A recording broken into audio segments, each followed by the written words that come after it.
All right, so there's this chilling story that has been everywhere online lately. And let me tell you, it's about a toy, but this is definitely not for kids. We're going to break down the whole insane story of the cursed labubu doll. I mean, it sounds pretty out there, right? Can a toy actually take your life? But in the story we're about to unpack, well, the answer gets a little too real, a little too fast. And that question, it's really at the dark heart of this whole thing. So, like a lot of these scary stories, this one starts out totally normal. Our story is about a woman named Min. She lives in Shanghai, works in a toy shop, which, is the perfect gig for a doll collector like her. By all accounts, she's a super sweet person who's about to walk straight into an absolute nightmare. Okay, so one day, her shop gets this brand new, limited edition set of labubu dolls. And of course, they sell out like crazy, almost instantly.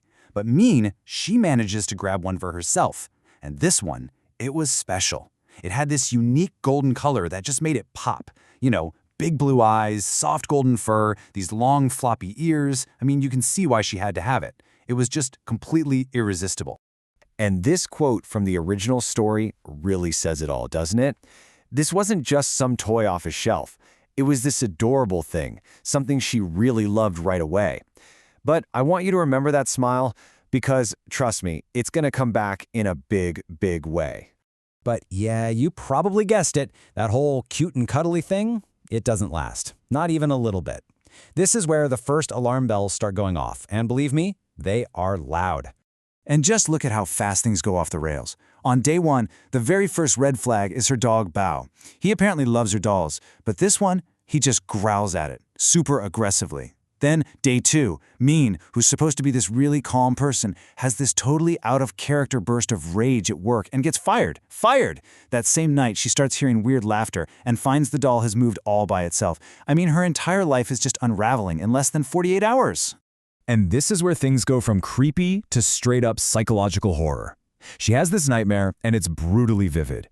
She dreams of this grotesque, decaying creature with these long, sharp claws, and it's trying to strangle her.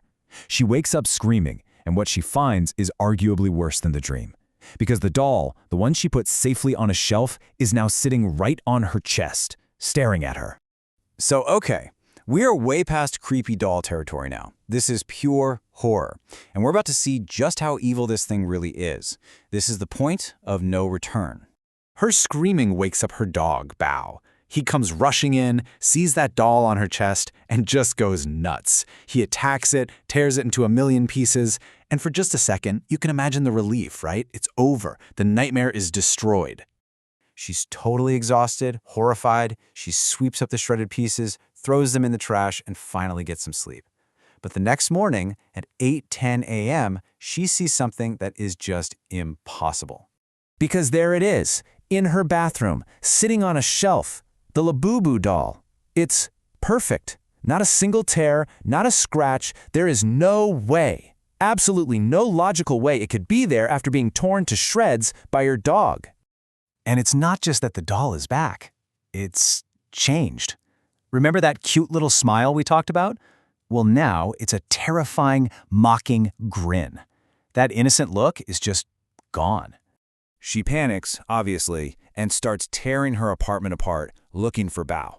When she comes back to the kitchen, the doll has moved again, and this time, its hands and that awful smiling mouth are stained with something red.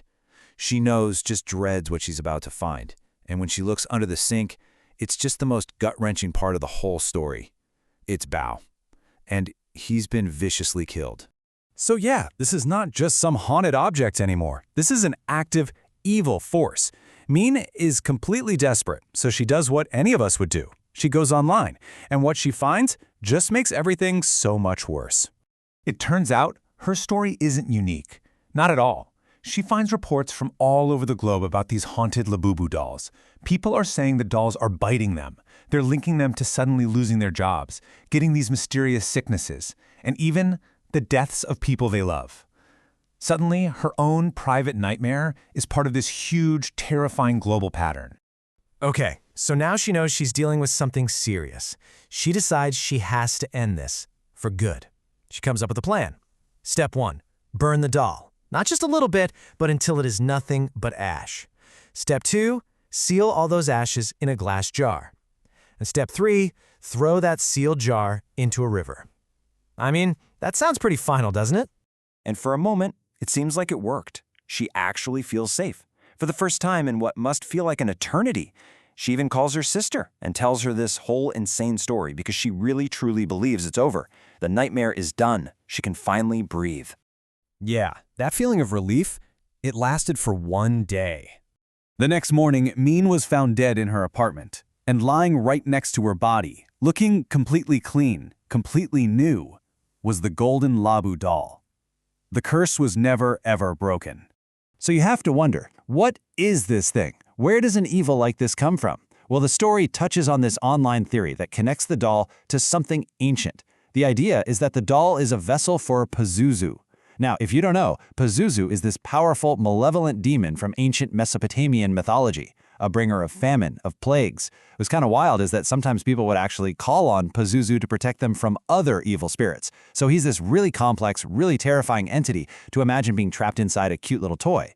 Which really brings us right back to where we started. Is this an unbreakable curse? Is this doll a real vessel for some ancient evil?